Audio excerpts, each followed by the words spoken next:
Today I've been forced to sacrifice 2 of you to keep all of you from being sold. Luke, you and Jericho have been claimed by Mr. What? You done what? I'm sorry, Luke. Luke, you get your things and run. Yeah, we got old master here. We keep him here. Y'all keep him here while me and Luke put some miles between us in this place. Jericho, look outside. Patrollers. Holland called them in as soon as you were signed over to him. They got a damn army out there. Luke, you said it. I trust you. Take these horses up into Ohio and bring me back the money.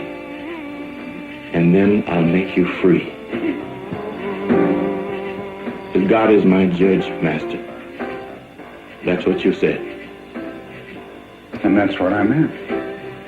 And I turned my back on freedom, walked back into slavery, back into hell, because you trusted me, and I trusted you. And now you tell me I'm sold. I'm as helpless as you are. But you ain't sold, Master. Say something about that. There's nothing I can't say. But there's got to be something you can say, Master. I come back.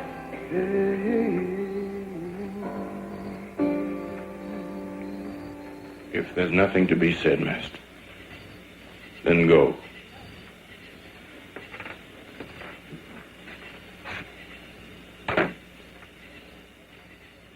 Master Brutus? Lord?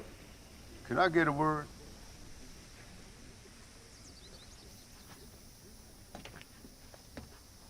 Master Brutus, I think you know Minty's husband, John.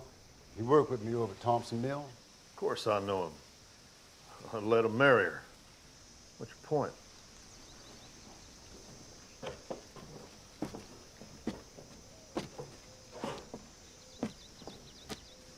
Me and Minty, we thinking about having a family. And we want our babies born free.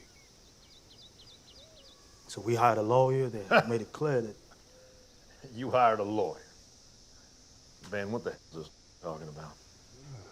Well, sir, what we're talking about is the last wishes of your great-granddaddy, Adolph Patterson. He gave my wife Rick to your mama as a child, but she's supposed to be freed at 45. She's 57 now. Well, you got this, Will? Got a letter from the lawyer, sir. Hey, he said it clear. My mama was 46 when you sold my sisters. Lawyers say that illegal. We all supposed to be free when she turned 45. My sisters is lost to us, but John and me, we want our babies born free like they supposed to be.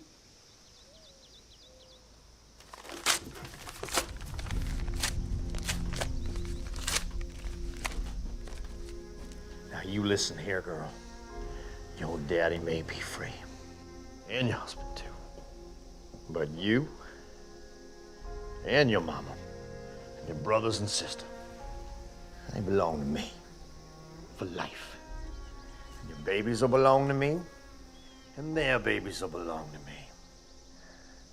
Do you understand me? You're the devil! You're the devil, Edris Brodus! You sold my daughter south when nobody knows their name! Come on. John, My babies! you and Ben ain't welcome here no more. You stay away from my slaves. Now get off my porch. This is the exact reason Kevin Samuels' message is dangerous to Black people. He's selling Black people the idea that marrying and having children will somehow make their lives and the lives of Black people as a whole better, when all that's doing is creating more enslaved people for the dominant society to take advantage of, profit from, use, and discard the way they've been doing for centuries. So each night for 2 to 3 hours, Kevin Samuels has the attention of thousands of Black men, And the only message he has for black men and women is to do what is necessary to get married, which solves nothing for black people. And after his show is over, nothing has changed and nothing will change. White society begins prepping black men for prison as early as 7 years old, and most of them will be directed through a life that will lead them down a road of poverty and despair if the black community relies on this type of man to lead other black men. Nobody wanted to return back to the colonial formula after having fought in the Second World War, which many of us did because we were told that that war was for democracy, that war was to end white supremacy, it was to end all of those inequities. And at the end of that war, we came back with expectations. I came back with expectations. Sidney came back with expectations. James Earl Jones came. So when the doors that we knocked at gave the slightest indication that they were ready to open, we marched in and brought those expectations. All of this with us. is a backlash from the civil rights movement and from the movement. We never followed that through. We were supposed to be free, and this dream never came true. And I think the kids are defying, they're angry about it.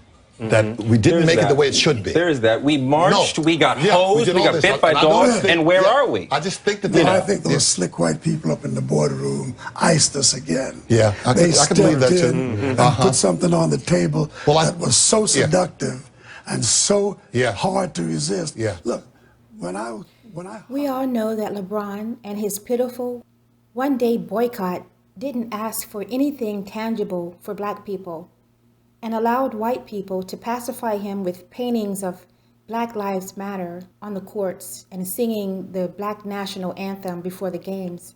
Because somehow those things will change the way black people are policed, or somehow that will fight racism. But even those very, very small gestures that the dominant society gave into were quickly snatched away after these black men made billions upon billions of dollars for their owners. Yeah, with all this activism, the NBA made an odd announcement. After painting Black Lives Matter, the commissioner announced it will likely be removed for next season. My sense is there will be somewhat a return to normalcy, that those messages will largely be left to be delivered off the floor. And I understand those people who are saying... After campaigning during a national reckoning on race, the president made this first 100 days pledge. I've committed to creating a National Police Oversight Commission. But that is a promise unfulfilled. Why has the president and the White House shifted the goal when it relates to that oversight board? The reason that we decided not to do that commission is we sat down with leaders in the civil rights community who are working on police reform, and they told us they didn't think it was necessary, that they didn't think it would be productive, and that they thought the most productive thing we could do was work to get the George Floyd Act passed. Wait a minute. So President Biden went back into the 60s and had a meeting with civil rights leaders who are working on civil rights issues? Let's hear that again. The reason that we decided not to do that commission is we sat down with leaders in the civil rights community who are working on police reform. I didn't know that black people had civil rights leaders in 2021. Who are they? What are their names? The millions of black people who voted Biden into office once again trusted the words of the enemy. Today, white people don't even try to convince black people of the lie. This was a talking point in the 60s, and they're still using it on black people in 2021. And so is it on you, too.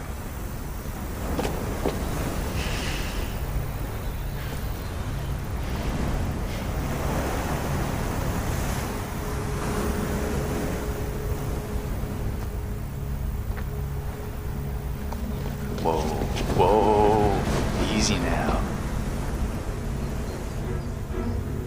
Easy now. And I've decided not to sell you after all. The fact is, I'd miss you. Now, you've been there all my life. Like your mama was all my daddy's. Daddy vowed never to sell your mama. And I'm vowing never to sell you. You can come on back. I won't hurt you bad. You can stay at home, stay with John, stay with us. Would you like that?